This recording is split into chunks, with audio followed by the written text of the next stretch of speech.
जय हिंद दोस्तों। आज 18 जून केंद्रीय कर्मी पेंशनर्स और सैनिक खबरों में सबसे पहले बात करेंगे। दो बच्चों का सीए 24,000 रुपए 15 दिनों में फंड हुआ है जारी, इस पर बड़ी अपडेट है। 8th पे कमीशन में डीए 50% मर्ज, वित्त मंत्रालय की मंजूरी मिली, इस पर बड़ी अपडेट है। डीए डीआर के सूचकांक नए नियम, डीए 10% एक साल में, इस पर बड़ी अपडेट है। 80 साल के पूर्व सैनिक के हित में हाई कोर्ट का बड़ा फैसला आया है। 5 एकड़ जमीन का निपटारा पूर्व सैनिक को मिला उसका हक।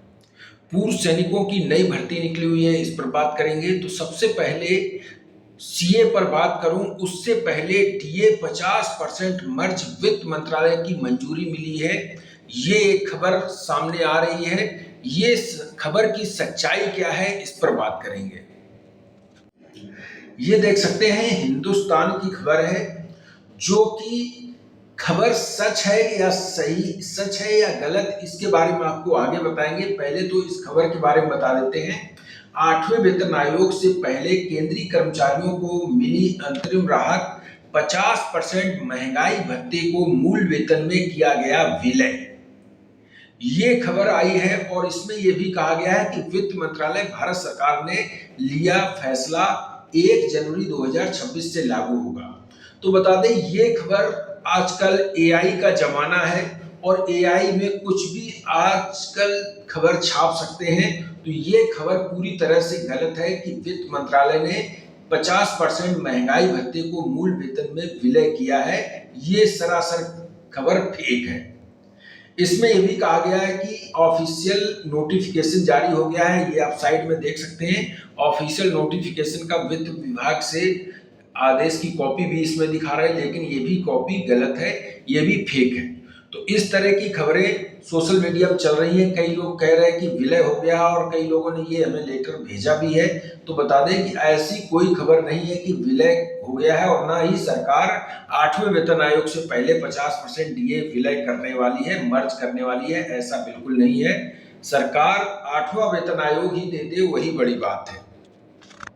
अब 8वें वेतन आयोग और डीए डीआर से लेकर सही जो खबर है वो भी आपको बता देते हैं कि 8वें वेतन आयोग को लेकर रक्षा कर्मचारी संगठन, डिफेंस एम्प्लॉय संगठन ने 8वें वेतन आयोग के महंगाई भत्ता डीए और महंगाई राहत जो डीआर, उसको संशोधन की गणना के लिए नए मुद्रास्फीति यानी कि नए सूचकांक की मांग की है।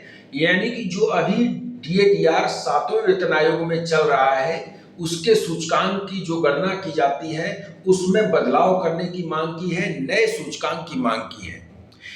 इसमें रक्षा कर्मचारी संगठन ने संघ ने 8वें वेतन आयोग से एक अलग जीवन निर्वाह सूचकांक बनाने की व्यवस्था करने की मांग की है और अनुरोध किया है, जिसमें भोजन, स्वास्थ्य सेवा, आवास, शिक्षा, परिवहन, आवश्यक उपभोग व्यय को अधिक महत्व देने के लिए सीपीआई जो बास्केट है उसमें प्रमुख इन चीजों को शामिल करने की मांग की है। इसके साथ में और भी मांग की है, वो भी मैं आपको बता दूं कि अखिल भारतीय उपभोक्ता मूल्य सूचकांक, औद्योगिक श्रमिक एआईसीपीआई-डब्ल्यू के केंद्रीय सरकारी कर्मचारी और पेंशन भोगियों के लिए महंगाई भत्ता और महंगाई राहत की गणना हेतु मानक मुद्रास्फीति सूचकांक के लिए कार्य करता है। यह सूचकांक सीपीआई बास्केट में शामिल खाद्य पदार्थों, सेवाओं, अन्य आवश्यक वस्तुओं की कीमतों पर आधारित होता है और एआईसीपीआई के जो आंकड़े होते हैं, सूचकांक होते हैं, 12 महीने के औसत के मूल्य का उपयोग वार्षिक, अर्धवार्षिक डीए पर निर्धारित किया जाता है। हालांकि रक्षा कर्मचारियों ने एक बड़े समूह ने जो बड़ा समूह है रक्षा कर्मचारी संगठन ने, उसने वेतन आयोग में 8वें वेतन आयोग के लिए डीए डीआर को लेकर संशोधन की गणना करने के लिए नए सूचकांक की मांग की है, क्योंकि इसमें हमारा डीए जो है वो मात्र 60% ही पहुंच पाया है और 10 साल हो गए हैं। तो इसलिए ये मांग की है कि हमें पुराने हिसाब से डीए डीआर की गणना करके दी जाए, जिससे कि जो महंगाई भत्ता है कम से कम साल में 10% तो बढ़े। महंगाई भत्ता जो हमारा है साल में 2%, 6 महीने में बढ़ता है, कभी 3%, तो ये 5% ही बढ़ पा रहा है। तो साल में कम से कम 10% बढ़े। जैसे कि महंगाई बढ़ रही है उस हिसाब से हमारा डीए भी 10% तो साल में बढ़ जाए। इस तरह से महंगाई भत्ते में सूचकांक में बदलाव की मांग की है। केएसबी केंद्रीय सैनिक बोर्ड की तरफ से एक बड़ी जानकारी आई है कि सीए आपका 15 दिनों से 1 महीने के बीच में आपके खातों में क्रेडिट कर दिया जाएगा, फंड अलॉट कर दिया गया है। तो ये बहुत ही अच्छी खबर है। केएसबी से कल जब मैंने बात की तब उन्होंने बताया कि सीए आपका फंड आ चुका है, जल्द ही सीए क्रेडिट होगा और जल्द ही सबको मंजूरी मिल जाएगी केएसबी की तरफ से। अगर केएसबी से पहले जिनको मंजूरी मिली है उनको 15 से 1 महीने के बीच में खातों में क्रेडिट हो जाएगा, और जो केएसबी की अभी जिनको मंजूरी नहीं मिल पाई है, अप्रूव नहीं हो पाया है, उनको भी अप्रूव इसी 8-10 दिन में अप्रूव मिल जाएगा। यानी कि सीए आपके खातों में 15 से 1 महीने के बीच में खातों में आ जाएगा। केएसबी को फंड अलॉट हुआ है और ये जानकारी केएसबी की तरफ से मिली है। आपको बता दें कि काफी दिन हो गए हैं और केएसबी से अभी तक सीए जारी नहीं किया गया था। अब ये खबर आ रही है कि सीए आपका 1 महीने के अंदर, 15 से 1 महीने के अंदर आपके खातों में आ जाएगा। एक दूसरी बड़ी खबर है, हाई कोर्ट ने पूर्व सैनिक के पर दबाव डालने के लिए अधिकारियों को फटकार लगाई है और भूमि पर प्रतिबंध सूची से हटाने का आदेश जारी किया है।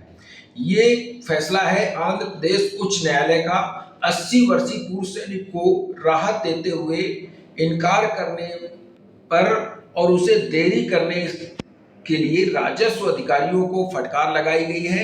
उन्हें निर्देश दिया गया है कि उनकी भूमि को प्रतिबंधित संपत्तियों की सूची से हटाए और 2 महीने के भीतर परिणामी राहत प्रदान करें।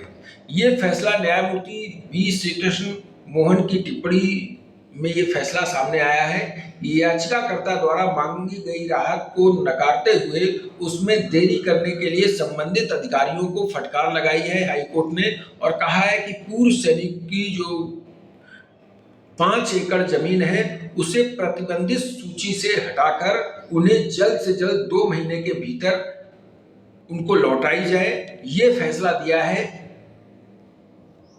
आंध्र प्रदेश हाई कोर्ट ने। तो ये अच्छी खबर है, पूर्व सैनिक के हित में ये फैसला दिया गया है। पूर्व सैनिक की नौकरी के संबंधित एक बड़ी अपडेट आई है। पूर्व सैनिकों के लिए ऑल इंडिया में अलग अलग जगह पर वैकेंसी निकली हुई है। इसका वीडियो आज दोपहर 1 बजे बनाएंगे। कई लोगों ने कमेंट किया था कि सर हमारे राज्य की वैकेंसी का वीडियो बनाना, तो उसका वीडियो आज दोपहर 1 बजे बनेगा। सभी राज्यों में वैकेंसी निकाली गई है। तो ये थी जानकारी, इस वीडियो में इतना ही। थैंक यू, जय हिंद।